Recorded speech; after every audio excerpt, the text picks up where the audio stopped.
The first quote that stuck out to me in the second part of chapter 4 is where it says, "The observation that schools are tedious places where little learning takes place and where most students are not challenged to learn is hardly new."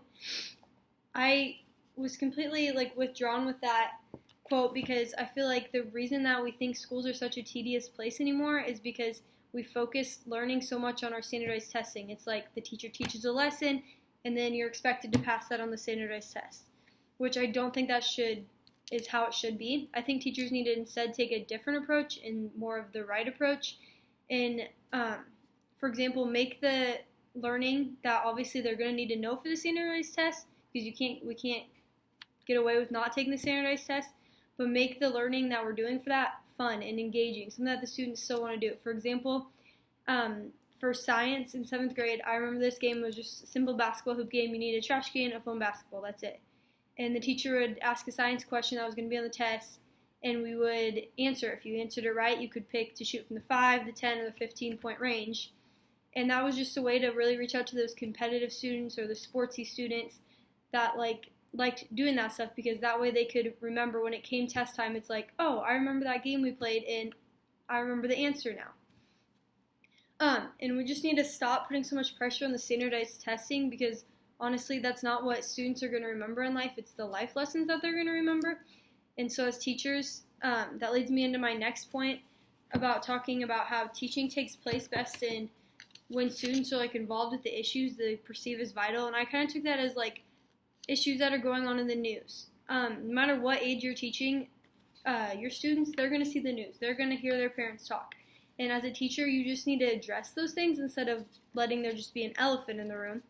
Because those life lessons and talking about current events that are happening in the news, that's going to help them when they get older know, what's going on, what happened here, what happened there. That's why I think, stuff like points like 9/11, that stuff still should be talked about, because it's very vital. It was a very vital point in time in our history. And so many kids nowadays don't even know what that is because they weren't either born at that time or they were very young and they don't remember it. And so as teachers, I think it's really important for us to talk about those current event issues and even some past event issues that still we face in America today. And then the climate of my room. Another thing was climate, which refers to the nature of your environment. I think it's really important to know what kind of school you're working in. For example, I do practicum in a Title I school right now. And compared to where I went to high school and school, we were not a Title I school. We were actually a very wealthy school, which was weird for me because I was only middle class. So I even stuck out in a school such as Norris. But I think you just need to be aware of that climate of the school that you're teaching at for your students, because when you're aware of that climate, you're able to make it more of a safe spot for your students. And I think that's really important.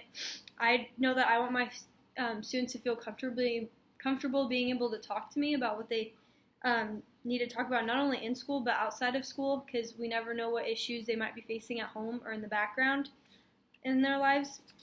I want my students just to be able to gain that trust and know that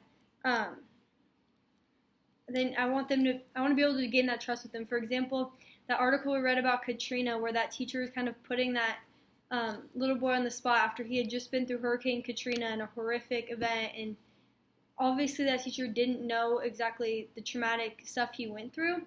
But as a teacher, I think I would have approached that way differently. I would have maybe pulled him aside and asked him, hey, are you okay? Would you be comfortable talking about this in the class, instead of putting him on the spot like he was put on the spot? Because obviously, like he said in that article, that made him feel really uncomfortable. He's already the new student in the school, plus putting him on the spot just because he's a survivor of Katrina.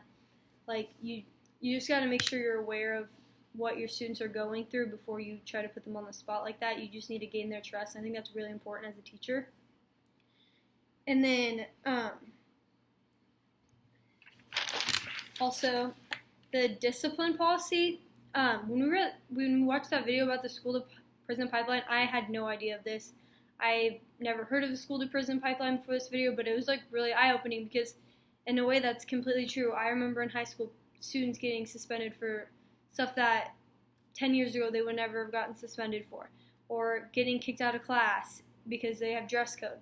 But at my school, the nurses just always had extra sweatpants and like sweatshirts or shirts. So if you did get dress cut, you just had to go to the nurse and you knew you had to wear the ugly orange sweatpants or whatever. You didn't get the chance to be sent home. You just, if you're breaking the dress code and you get caught, then you're going to get sent to the nurse and not have the prettiest pants or prettiest shirt on anymore. But I actually liked how my school did that, because that way students weren't missing that class time, because I think it's pathetic for students to have to miss class time or a test because they have to go change their clothes. And that just leads me into knowing that our generation of teachers just needs to come together and kind of try to figure out little things like this. There's no reason that we should be, half our students should be being suspended for stuff that they don't necessarily need to be suspended for, because that's just going to lead them in the wrong path in life, and those students deserve a chance just as any other student would.